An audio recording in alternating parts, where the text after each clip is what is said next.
fresh meat. You might have heard this story before. A serial killer is caught by the authorities but becomes even more powerful after their execution. Their evil spirit has been unleashed to wreak more havoc and rack up a higher body count. That could be the description of several movies. Shocker, Fallon, House 2, The Horror Show, but we're not talking about those today. The supernatural serial killer movie we're shining the spotlight on in this video is writer-director Robert Resnikoff's 1990 film, The First Power. If you haven't seen it, it's the best horror movie you never saw.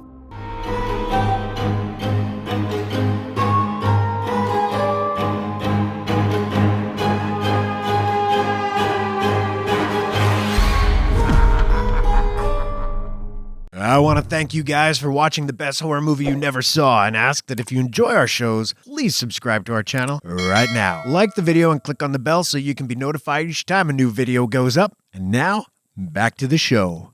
Resnikoff didn't have many credits to his name when he went into production on The First Power. This was his feature directorial debut. Previously, he had only directed one short film called The Jogger. He had a couple more writing credits, a Disney retrospective called Once Upon a Mouse, and the Pat Morita and Jay Leno buddy cop movie Collision Course, which he also co-produced. And he had played a ghost in the 1977 sex comedy Cherry Hill High. This doesn't sound like the resume of someone you'd expect to deliver an underappreciated but very cool horror movie, but that's exactly what Resnikoff did with this film. Pitched as The French Connection meets The Exorcist, The First Power centers on Los Angeles cop Russell Logan. He already has busted 2 serial killers before we meet him, and now he has his sights set on a third, the Pentagram Killer. A nickname the murderer earned by carving pentagrams into the bodies of his 15 victims. He's such a fan of Satan, the locations of his crime scenes form a pentagram-shaped pattern on the map of Los Angeles. An anonymous phone call tells Logan where the killer is going to strike next, but the caller only gives him this information after he promises that the Pentagram Killer will not be killed by the police. The caller also wants to make sure he won't receive the death penalty when he's apprehended. But as soon as Logan catches up to the killer, he throws his promise out the window. He fires multiple shots at the madman and definitely would have killed him if the bullets had hit their mark. He tackles the guy through a window, beats him to a pulp, and gets a knife to his stomach for his troubles. The Pentagram Killer, whose real name is Patrick Channing, survives his initial encounter with Logan. Then he's sentenced to die in the gas chamber. To be fair, the death penalty ruling wasn't Logan's to make, but at least he could show some concern about it. And he should be concerned instead of celebrating like he does. As soon as Channing is executed, the murders start again.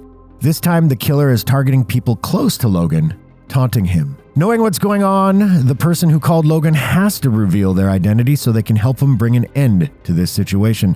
The caller is a psychic named Tess Seaton, who knew Channing would return if he was killed. Now, the satanic murderer is possessing people so he can continue killing. He passes from body to body on a mission to torment both Logan and Tess because she opened herself up to him when she established the psychic connection. Logan is an atheist and a skeptic, so this is a difficult situation for him to wrap his mind around, but Channing quickly makes it very clear that he is back. To figure out how to stop him, Logan and Tess have to work together to learn more about the man. They dig into his twisted backstory, and while they're investigating and fighting for their lives, they also happen to fall for each other. By the end, we'll know that getting the help of a certain nun, Sister Marguerite, may be their only chance to kill Channing again. And keep him dead this time. The First Power was produced by David Madden, who had just produced his first film the year before. That was the action movie Renegade, starring Lou Diamond Phillips and Kiefer Sutherland. Madden had been so impressed by Phillips while they were working on Renegades, he decided to cast him in this movie as well. A fan of both cop movies and horror movies, Phillips signed on. Fresh from playing the heroine in Sleepaway Camp 3, Tracy Griffith, who happens to be the half-sister of Melanie Griffith, was cast as Tess Seaton. Elizabeth Arlen was cast as Sister Marguerite. Michael T. Williamson, who would go on to play Tom Hanks' friend in Forrest Gump and Nicolas Cage's friend in Con Air, got the friend role in this one as well. Here he plays Logan's ill-fated pal, Detective Oliver Franklin.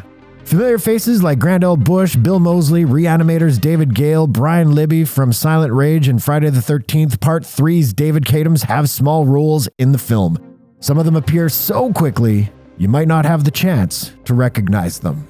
Singer Nick Cave was considered for the role of Patrick Channing and even auditioned for it, but Resnikoff ended up casting Jeff Kober, who was on the TV show China Beach at the time. This turned out to be the perfect choice because Kober is creepy as hell as the Pentagram Killer. It's no surprise that he's gone on to play killers several more times during his career. He has a very unnerving screen presence with a smile and a simple line, usually one where he calls Logan Buddy Boy. He can send chills running down your spine.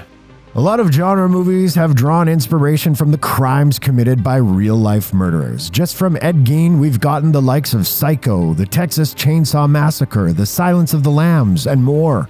The First Power was also inspired by a convicted murderer, but not by their actions. It was something he said. While sitting on death row waiting for his 1977 execution by firing squad, Gary Gilmore was quoted as saying, "I don't care if you kill me, I'll just come back as somebody else." He believed he was gonna be reincarnated. Resnikoff was inspired to write The First Power because he was fascinated by the idea of a killer being reincarnated and then continuing their killing spree. Although Channing hasn't exactly been reincarnated, the film tells us that there are 3 powers God or Satan can gift someone with. The first power is resurrection, immortality. The second is the gift Tess has, psychic powers, and the third power is the ability to possess other bodies. Since there are 3 powers in play, the first power was not Resnikoff's first choice for the title. During production, the title was Transit, because Channing's spirit is in transit from one body to another. The film was even promoted in the pages of Fangoria magazine as Transit. You can see why the title was changed along the way. Transit isn't exactly a grabber. The First Power isn't the most evocative title itself, but at least it's a step up, and it makes sense because it's in multiple lines of dialogue. The First Power was made on a budget of just under $10 million. When its release date was drawing near, it was looking like it was going to be a hit. The producers and distributor Orion Pictures were starting to think franchise. A test screening went so well, some more money was reportedly pumped into the production to enhance the climactic action. If the test audience liked it as it was, the paying audience would be even more impressed by the extra thrills. Online trivia claims that the ending, which takes place in the sewer system, was a reshoot, that the climax originally took place in a warehouse. That wouldn't make much sense though. There are multiple warehouse locations in the movie, but lines of dialogue and character details given throughout the movie make the sewer the logical setting for the ending. Everything points in the direction of the sewer. That had been Channing's hangout since he was a kid, and it's where he needs to be defeated. Fangoria was on set for the filming of the sewer action, and there was no mention of that being a reshoot. The one thing that does appear to be a reshoot is the final scene, which takes place in a hospital. And what makes it stand out is Tess's hair, which is different in this one moment than it was in the rest of the movie. Released on April 6, 1990, The First Power was not well received by critics, but it did turn a slight profit at the box office. It made just over $22 million in the United States alone, not quite enough to get a sequel off the ground, especially with Orion facing financial issues, but not bad. The film earned a fair share of fans and was even said to be the favorite movie of rapper Eazy-E. His final album, released in January of 1996, 10 months after he passed away, kicks off with a track called First Power, in which he quotes lines that were spoken by Patrick Channing. Unfortunately, The First Power seems to have slipped into obscurity as the decades have gone by. It's rare to come across a reference to it. That's why we're revisiting it with this video, as it does deserve to be remembered as one of the best horror movies of the early 90s. At that time, Lou Diamond Phillips had recently established himself as one of the coolest actors in the business, and The First Power also ranks highly among his best movies. The character of Russell Logan doesn't seem like it was the most demanding role, but he has enough depth to get by, and Phillips plays the role well. He's a hero we can easily side with. Tracy Griffith's acting career never broke out in a major way, but she made Tess a likable character that the viewer and Logan come to care about. Elizabeth Arlen also makes a strong impression during her few scenes she has as Sister Marguerite. Sister. Oh, I'm afraid she's not here. Resnikoff's goal was to make a gritty film that starts off with the street feel of your average cop movie, then it suddenly shifts into supernatural territory without the audience realizing what's happening. Wow! Yo! I got demons running all through me! Producer David Madden said, and I quote, "In recent years, the horror genre has either gone the total blood and guts route or a deliberate comedy route. This movie is going back to a time when exploring primal human fears was the most important statement a horror film could make." They achieve their goal because the movie is effectively unsettling. Given that Logan is tracking a Satan-worshipping serial killer, it has a wonderfully dark and disturbing atmosphere right from the beginning. But once Channing becomes supernatural, the creep factor increases substantially. As he possesses people, it's up to him whether or not he appears to Logan and Tess as himself or as the body he's in. He usually chooses to appear as himself just to freak them out, which is good for the audience since we get to see a lot more of Jeff Kober's performance than we would have otherwise. The First Power is also packed with action. Channing is relentless in his pursuit of Logan and Tess, and they don't get many quiet moments once his spirit has been unleashed. The most impressive thing about the film may be the stunt work. The stunt team pulled off some incredible things for this movie, and since it was released in 1990, you know all the stunts were real. There's a moment where Channing jumps off the top of a building that's over 100 feet tall, lands on his feet, and runs away. And a stunt person really did that. One member of the stunt crew was Tom Morga, and in the scene where Channing is in the gas chamber, you can clearly see him doubling for Kober. This is notable because Morga had previously played Jason Voorhees and Roy Burns in Friday the 13th, A New Beginning, Leatherface in the bridge scene from the Texas Chainsaw Massacre 2, and the bandaged Michael Myers in Halloween 4, The Return of Michael Myers. By having Morga play Channing for that brief moment, the character is brought into the world of icons. Phillips had gotten banged up in a broken rib doing stunts on Renegades, so he told Fangoria he wasn't too enthusiastic about doing more of that. But he did many of his own stunts on the First Power anyway, and he paid the price for it. By the time Fangoria got to the set, he was once again banged up and this time had a torn hamstring. He was observed limping around the filming location. One of the most spectacular stunts in the First Power comes at the end of a sequence in which Channing has taken over the body of a homeless woman played by Neda Despotovich. This is one of those rare occasions where Channing retains the appearance of the person he's possessing. Despotovich gets to play the character for an extended sequence, and it looks like she had a blast doing this. The bag lady mixes in some acrobatic moves while beating the hell out of Logan in his own apartment. When he and Tess try to escape from her, she pops up in the back seat of his car and continues messing with them. This highly entertaining stretch of the film builds up to a car crash that sends Logan's vehicle flying through the air on a bridge where the car would have easily gone off over the side if the stunt crew had made a slight miscalculation, but they pulled it off and it looks great.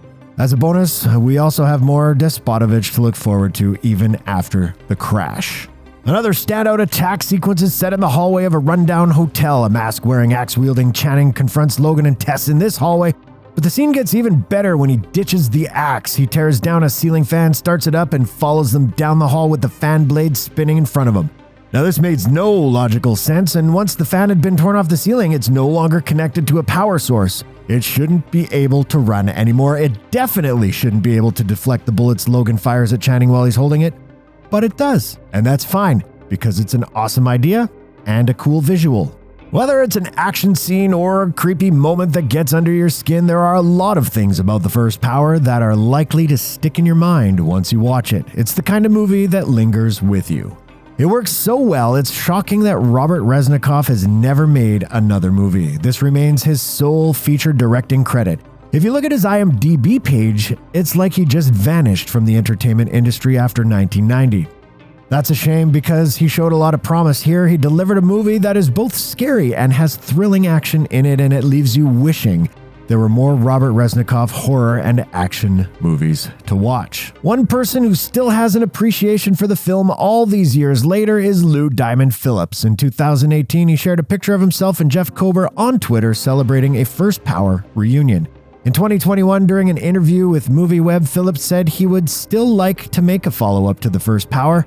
That would be his top choice if he was given the chance to make a legacy sequel to one of his older films. He said, and I quote, "The one I think is really an interesting possibility would be The First Power. I would love to revisit that character 30 years later and really kind of ramp up the horror. It has a cult following, it was very scary, but I don't think I've made my best horror film yet. I think Jordan Peele and Blumhouse have totally revitalized the genre, and that's something I think would be interesting." In that quote, it sort of sounds like he wants Jordan Peele and or Blumhouse Productions to back a revival of The First Power. If they wanted to team up with him to pit Russell Logan against the forces of evil again, we'd all be for it. Peele has referenced the first Power before. Speaking with the Los Angeles Times, he said he'd spent his youth at home watching movies on VHS. His quote was, "While other teenagers were out getting laid, I was just trying to decide between Dead Again and the first Power for the third time." So, Peele, Blumhouse, let's do this. Call up Lou Diamond Phillips and let's get the second Power into production immediately. I know I'd be there opening night.